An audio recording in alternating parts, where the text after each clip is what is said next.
ಒಲಲನೆಂದಭಿಧಾನದಲ್ಲಿ ನೃಪನಿಳಯವನು ಸಾರುವೆನು ತಾನೆಂದು ಉಲಿಯ ಮಾರುತಿ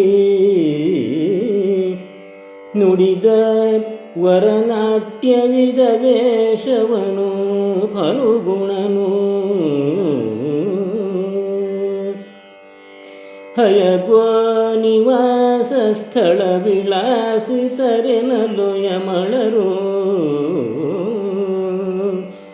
ಲಲನೆ ಭಿನ್ನಗ ಮಾಡಿದಳು ಸೈರೇಂದ್ರಿ ವೇಷವನು.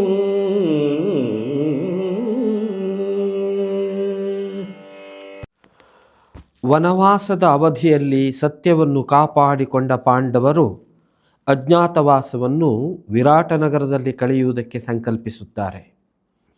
ಈ ಸಂಕಲ್ಪಕ್ಕೆ ಪೂರಕವಾಗಿ ತಮ್ಮ ಸ್ವರೂಪವನ್ನು ಮರೆಮಾಚುವುದಕ್ಕೆ, ತಮ್ಮ ಹೆಸರನ್ನು ಬದಲಾಯಿಸಿಕೊಳ್ಳುವುದಕ್ಕೆ ತೀರ್ಮಾನಿಸಿಬಿಡುತ್ತಾರೆ. ಈ ತೀರ್ಮಾನದ ಪ್ರಕಾರ ಹಿರಿಯನಾದಂತಹ ಧರ್ಮರಾಜನು ತನ್ನ ಹೆಸರು ಕಂಕನೆಂಬುದಾಗಿಯೂ ತಾನು ಅಲ್ಲಿ ಭೂಸುರನ ವೇಷದಲ್ಲಿ ವಿರಾಟನಗರದಲ್ಲಿ ಸೇರಿಕೊಳ್ಳುತ್ತೇನೆಂದಲೂ ಘೋಷಿಸುತ್ತಾನೆ. ಈ ಘೋಷಣೆಯನ್ನು ಆಲಿಸಿದಂತಹ ಉಳಿದ ಸಹೋದರರು ಮಾನಿನಿ ತಮ್ಮ ತಮ್ಮ ನಿಲುವುಗಳನ್ನು, ತಮ್ಮ ತಮ್ಮ ನಿರ್ಣಯಗಳನ್ನು ಪ್ರಕಟಪಡಿಸುತ್ತಾ ಸಾಗುತ್ತಾರೆ. ವಲಲ ನಾಮಕನಾಗಿ ನಾನು ನೃಪನ ಆಲಯವನ್ನು ಪ್ರವೇಶಿಸುತ್ತೇನೆ ಎಂದು ಭೀಮ ಘೋಷಿಸುತ್ತಾನೆ. ಅಡುಗೆ ಮನೆಯಲ್ಲಿ ಅಡುಗೆ ಚಾಕರವನಾಗಿ ಆತ ಹೋಗುವುದಕ್ಕೆ ನಿರ್ಣಯಿಸುತ್ತಾನೆ. ಇನ್ನು ಉಳಿದಂತೆ ನಾಟ್ಯ ವಿಶಾರದನಾಗುವ ಎಲ್ಲ ಲಕ್ಷಣಗಳನ್ನು ಅಧ್ಯಯನಶೀಲನಾಗಿ ಸಂಪಾದಿಸಿದಂತಹ ಮೂರು ಲೋಕದ ಗಂಡನೆನಿಸಿದ ಖ್ಯಾತಿಗೆ ಪಾತ್ರನಾದ ನರನು ನಾಟ್ಯಾಚಾರ್ಯನ ವೇಷವನ್ನು ಮಾಡಿ ಬೃಹನ್ನಳೆ ಎಂಬ ನಾಮಕನಾಗಿ ಅಲ್ಲಿ ಪ್ರವೇಶ ಪಡೆಯುತ್ತಾನೆ. ಮತ್ತು ನಕುಲ ಸಹದೇವರು ಗೋವುಗಳನ್ನು, ಕುದುರೆಗಳನ್ನು ಪಾಲನೆ ಮಾಡುವುದಕ್ಕಾಗಿ ನಾವು ಸೇರಿಕೊಳ್ಳುತ್ತೇವೆ ಎಂದು ಘೋಷಿಸುತ್ತಾರೆ. ಇನ್ನುಳಿದವಳು ಸೈರಂಧ್ರಿ ಮಾತ್ರ. ದ್ರೌಪದಿಯು ಆ ಪಟ್ಟಣವನ್ನು ಸೈರೇಂದ್ರಿ ಎಂಬ ನಾಮದಿಂದ ನಾರಿಯರ ಅಂತಃಪುರದ ಪಡಿಚಾಕರಿಯವಳಾಗಿ ಸೇರುವುದಕ್ಕೆ ನಿರ್ಣಯಿಸುತ್ತಾಳೆ. ಒಂದೊಂದಾಗಿ ಅವರ ನಿರ್ಣಯವನ್ನು ಆಲಿಸಿದ ಧರ್ಮರಾಯನಿಗೆ ಅದು ಸಹ್ಯ ಎನಿಸುತ್ತದೆ. ಹೀಗೆ ವಿರಾಟನಗರವನ್ನು ಪ್ರವೇಶಿಸುವುದಕ್ಕೆ ಅವರೆಲ್ಲರೂ ಸಂಕಲ್ಪ ಮಾಡುತ್ತಾರೆ. ತೊಳಲಿದಿರಿ 12 ವರುಷವು ಅಳುವದಲ್ಲಿ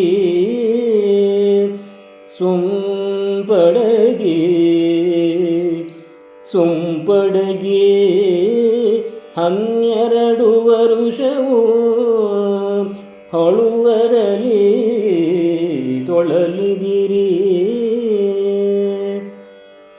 ಪರರೊಡನೆ ಉಳಿಗೆಲಸದೋಲಗವಿಗೆಂದೇ ಸಾರ್ವಭೌಮರಿಗೆ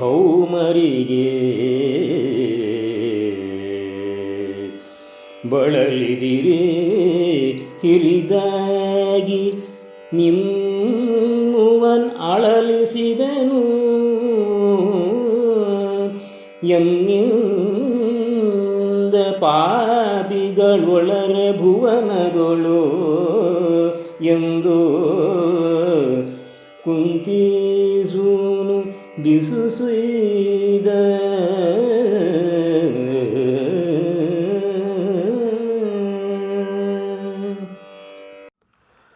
ತನ್ನ ಅನುಜರ ಮಾನಿನಿಯ ನಿರ್ಣಯಗಳನ್ನು ಕೇಳಿದ ಧರ್ಮರಾಯನಿಗೆ ಆತ್ಯಂತಿಕವಾದ ಆನಂದವಾಗಬೇಕಾಗಿತ್ತು. ಅದಕ್ಕೆ ಬದಲಾಗಿ ಆತ್ಯಂತಿಕವಾದ ವ್ಯಾಕುಲಕ್ಕೆ ಅವನು ಒಳಗಾಗಬೇಕಾಗಿ ಬಂತು. ಕಾರಣವೇನೆಂದರೆ ಒಬ್ಬೊಬ್ಬರು ಅಸೀಮವಾದಂತಹ ಬಲವನ್ನು ಸಂಪಾದಿಸಿದ ಮಹಾ ಸಾಧಕರು, ರಾಜವಂಶದಲ್ಲಿ ಹುಟ್ಟಿದವರು, ಸುಖವಾಗಿ ಸಂಸಾರವನ್ನು ಸಾಗಿಸಬೇಕಾದ, ರಾಜ್ಯ ರಕ್ಷಣೆಯನ್ನು ಮಾಡಬೇಕಾದ ಕರ್ತವ್ಯವನ್ನು ಪಾಲಿಸುವ ನೆಲೆಯಲ್ಲಿ ಅವರ ಬದುಕು ತೊಡಗಿದೆ. ಆದರೆ ಈಗ ಅವರ ಬದುಕಿನಲ್ಲಿ ಒದಗಿ ಬಂದ ಬವಣೆ ಈತನನ್ನು ಇರಿಯುವಂತೆ ಮಾಡಿದೆ. ಅದಕ್ಕಾಗಿ ತನ್ನ ಸಹೋದರರನ್ನು ಉದ್ದೇಶಿಸಿ, ತನ್ನ ಕೈ ಹಿಡಿದು ತನ್ನನ್ನು ಅನುಸರಿಸಿ ಬಂದ ಮಾನಿನಿಯನ್ನು ಉದ್ದೇಶಿಸಿ ಆತಂಕದ ನುಡಿಗಳನ್ನು ಆಡುವುದಕ್ಕೆ ತೊಡಗುತ್ತಾನೆ. ಕಾರಣ ಇಷ್ಟೇ, ಮಹಾಪರಾಕ್ರಮಿಯಾದ ಭೀಮ ತೋಳ್ಬಲದಿಂದ ಏನನ್ನೂ ಸಾಧಿಸಬಹುದಾದ, ಗದಾದಂಡದಿಂದ ಎಲ್ಲವನ್ನೂ ನುಗ್ಗು ನುರಿ ಮಾಡಬಲ್ಲ ಪರಾಕ್ರಮಿ ಇದ್ದವನ ಕೈಯಲ್ಲಿ ಸೌಟನ್ನು ಹಿಡಿಸಬೇಕಾಗಿದೆ. ಅಡುಗೆ ಮನೆಯಲ್ಲಿ ಅವನನ್ನು ವಾಸಿಸುವ ಹಾಗೆ ಮಾಡಬೇಕಾಗಿದೆ. ಹೀಗೆ ತನ್ನ ಅನುಜರೆಲ್ಲರೂ ತಮ್ಮ ಇರುವನ್ನು ಮರೆಸಿ ಬದುಕುವಂತಹ ಕಷ್ಟಕ್ಕೆ ನಾನು ಈಡು ಮಾಡಿದೆ ಎಂಬ ಭಾವದಿಂದ ಮೊದಲ ಮಾತನ್ನು ತೊಡಗುತ್ತಾನೆ. ಅದೇನೆಂದರೆ, ತೊಳಲಿದಿರಿ 12 ವರ್ಷವು. 12 ವರ್ಷಗಳ ಕಾಲ ನೀವು ಕಾಂತಾರದಲ್ಲಿ ವಾಸ ಮಾಡುವ ಹಾಗಾಯಿತು. ಕಾಡಿನ ವಾಸ, ಸುಖವಾದ ನಿದ್ದೆ ಇಲ್ಲ, ಸುಪುಷ್ಟವಾದ ಆಹಾರವಿಲ್ಲ, ದೇಶ ರಾಜ್ಯ ಕೋಶಗಳ ಸಂಪರ್ಕವಿಲ್ಲ. ರಾಜಕುಮಾರರಾಗಿ, ರಾಷ್ಟ್ರ ರಕ್ಷಕರಾಗಿ ಕರ್ತವ್ಯ ಪರರಾಗಬೇಕಾದವರು ಕಾಡಿನಲ್ಲಿ ಸಾಮಾನ್ಯ ಜಂತುಗಳ ಹಾಗೆ ಬದುಕಬೇಕಾದಂತಹ ಸನ್ನಿವೇಶ ಸೃಷ್ಟಿಯಾಗಿ ಹೋಯಿತು. ನಿಮ್ಮನ್ನೆಲ್ಲ ತೊಳಲುವ ಹಾಗೆ ಮಾಡಿದ್ದು ದೊಡ್ಡ ಪ್ರಮಾದವೇ ಸರಿ. ಅಷ್ಟೇ ಅಲ್ಲ, ನಮ್ಮ ಸೊಂಪು, ಕ್ಷೇಮ, ಆರೋಗ್ಯ, ವಿಶ್ವಾಸ ಮತ್ತು ಧೈರ್ಯ ಎಲ್ಲವೂ ಅಡಗಿ ಹೋಗುವಂತಹ ಒಂದು ಕುತ್ಸಿತವಾದ ಯೋಜನೆಗೆ ನಾವು ಸೆರೆಸಿಕ್ಕಿಬಿಟ್ಟೆವು. ಅಡವಿ ಎಂದರೆ ನಗರದಿಂದ ದೂರವಾದ, ನಾಗರಿಕ ಪ್ರಪಂಚದಿಂದ ದೂರವಾದ, ಹಸಿವು, ಆಕ್ರಮಣ, ಕಾಮ ಇವುಗಳನ್ನಲ್ಲದೆ ಧರ್ಮ ಮೊದಲಾದಂತಹ ಸಂಗತಿಗಳಿಂದ, ರಾಷ್ಟ್ರಧರ್ಮವೇ ಮೊದಲಾದಂತಹ ಕಾರ್ಯಗಳಿಂದ ದೂರವಾದ ನೆಲೆ. ಆದ್ದರಿಂದ ಈ ಸಂದರ್ಭದಲ್ಲಿ ನೀವೆಲ್ಲ ನಿಮ್ಮ ಸೊಂಪನ್ನು, ಶಕ್ತಿಯನ್ನು ಕಳೆದುಕೊಂಡ ಹಾಗಾಯಿತು ಎಂದು ಆತಂಕ ಪಡುತ್ತಾನೆ. ಅದಕ್ಕಿಂತಲೂ ಕಳೆದು ಹೋದ ಅರಣ್ಯವಾಸದ ಘಟನೆಗಳು ಸಾಮಾನ್ಯವೂ ಇರಬಹುದು, ಸಂಕಟಕಾರಿಯೂ ಇರಬಹುದು. ಆದರೆ ಭವಿಷ್ಯದಲ್ಲಿ ಬರಬಹುದಾದಂತಹ ಅಪಾಯಕಾರಿಯಾದ ಮತ್ತು ಅತ್ಯಂತ ಹೀನಾಯವಾದ ಸ್ಥಿತಿಗಳಿಗಾಗಿ ಆತ ಮರುಗಿ ಮಾತಾಡುತ್ತಾನೆ.